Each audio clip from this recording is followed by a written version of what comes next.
शासन की जन कल्याणकारी योजनाओं में महत्वपूर्ण प्रधानमंत्री आवास योजना संचालित है, जिसके तहत मकानहीन परिवारों को स्वयं का पक्का मकान दिए जाने का प्रावधान है। इसी के तहत नगर निगम भिलाई में 105 हितग्राहियों को उनकी पात्रता के अनुसार मकान का आवंटन लॉटरी निकालकर किया गया।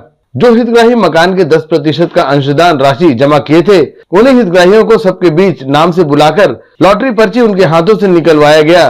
जिसके हाथ में जो मकान नंबर पर्ची में लिखा था, उसे वही मकान आवंटित कर दिया गया। शुरू से अब तक नगर निगम भिलाई में प्रधानमंत्री आवास के लिए कुल 46 आवेदन प्राप्त हुए हैं, जिसमें से पात्र 2020 हितग्राहियों को मकान आवंटित किया जा चुका है। इसमें से 3709 हितग्राहियों को मकान आवंटन किया जाना शेष है। उक्त मकान निर्माण की प्रक्रिया में है। जिन 105 हितग्राहियों को मकान आवंटित किया गया, उनके लिए प्रमुख स्थल अविनाश मेट्रोपोलिस के 2 मकान, सूर्य विहार के पीछे खमरिया के 1 मकान, आम्रपाली वनांचल सिटी हाउसिंग बोर्ड में 2 मकान, सूर्य विहार के पीछे खमरिया में 11 मकान, कृष्णा इंजीनियरिंग के पीछे खमरिया में 61 मकान एवं एनआर स्टेट खमरिया में 28 मकान आवंटित किए गए, जिसमें 17 दिव्यांगों को भूतल के मकान एवं 88 सामान्य वर्ग के हितग्राहियों को मकान आवंटित किया गया। खुली लॉटरी पद्धति में प्रमुख रूप से वैशाली नगर विधायक रिकेश सेन, महापौर नीरज पाल एवं आयुक्त राजीव कुमार पांडे उपस्थित रहे। देखिए, जब से मैं चुनाव जीता हूं, मेरे विधानसभा में कम से कम 4000 से अधिक हितग्राहियों को प्रधानमंत्री आवास योजना मिला है। और प्रधानमंत्री जी की मंशा है कि हर गरीब को छत मिले, और एक सपना होता है, जीवन भर की कमाई होती है कि हर व्यक्ति चाहता है कि उसका खुद का एक मकान हो, और इसमें नगर निगम बड़ा सहयोग कर रहा है। नगर निगम में आज मैं और नगर निगम भिलाई के महापौर नीरज पाल जी और नगर निगम आयुक्त ने मिलकर 100 से ज्यादा आवास आवंटन किए हैं, और लोगों में खुशियां थी।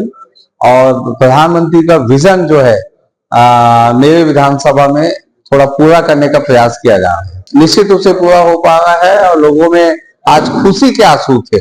कई ऐसे बुजुर्ग थे जिनको हमने ग्राउंड फ्लोर पे भी जो है आवास देने का काम किया। तो उसमें हम अब कमेटी भी बनाते जा रहे हैं मोहल्ले में, कि वहीं पे कॉलोनी में कोई प्रेसिडेंट बन जाए, वो उपाध्यक्ष बन जाए और देख रेख भी करे। बाकी काम तो नगर निगम करेगा ही, मूलभूत सुविधा नगर निगम उपलब्ध कराते रहेगा। उसके लिए एक विशेष फंड प्रधानमंत्री जी के यहाँ से आता है। देखिए, प्रधानमंत्री आवास योजना के अंतर्गत लगभग 4600 आवेदन अभी हमारे पास कुल आ चुके हैं।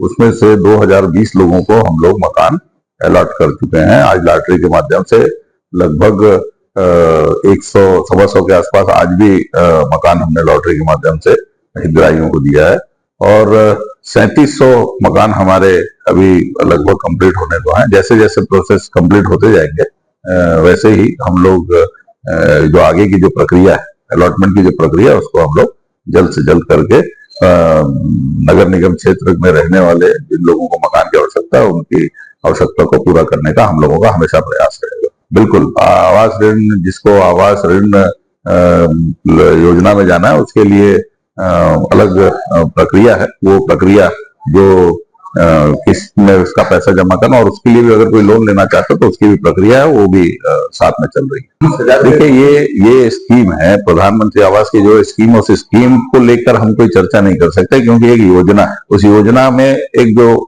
पूरा उसका खाका बनाया गया, उसमें 10 किस्तों में पैसा लेना है। लेकिन अगर कोई हितग्राही अगर चाहता है कि उसको किस्त बढ़ जाए या उसको और ज्यादा समय चाहता है, तो उसके लिए उसमें ऋण का भी प्रावधान है। बैंक से ऋण भी वो ले सकता है। बैंक से ऋण लेकर वो जितना लंबा चाहे 5 साल, 7 साल, 10 साल वो भी कर सकता है। लेकिन एक जो योजना का जो खाता है, वो 10 किस्तों में उसको पैसा जमा करना है। नगर निगम आयुक्त ने सभी नागरिकों से अपील की है कि निगम भिलाई में आवास हेतु आवेदन मिल रहा है, उसे भरें, मांगे गए दस्तावेज संलग्न करें और सूची में नाम आते ही लॉटरी में भाग लेकर अपना स्वयं का मकान प्राप्त कर लें।